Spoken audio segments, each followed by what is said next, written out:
చాపరాయి నుంచి అరకు పైనరీ వరకు వచ్చాము నెక్స్ట్ విజిట్కి. చూడండి అరకు పైనరీ. సో టికెట్ ధర ఎంతో కనుక్కుందాం.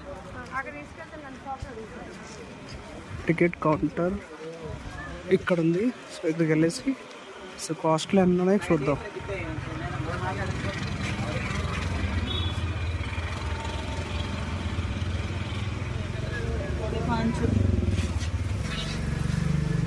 సో కొన్ని రేట్లు అయితే మీకు చూపించాను. అక్కడ వాయిస్ ఇవ్వడం కష్టం అవుతుంది, ఆడపిల్ల ఉన్నారు కాస్త. నెక్స్ట్ చూడండి ఇలా పెట్టారు. ఇక్కడ ఇది మ్యాప్ కనిపిస్తుందండి, మ్యాప్ ఆఫ్ అరకు పైనరీ అని చెప్పేసి. సో ఇక్కడ క్లియర్గా చూడొచ్చు. సో ఇదండి. సో మా ఆవిడ టికెట్ తీసుకుంటుంది కదా. సో నెక్స్ట్ వచ్చాక లోపలికి వెళ్దాం. ఓకే చూద్దాం, ఫొటోస్ తీసుకుందాం. Okay so stay tune, I will show you.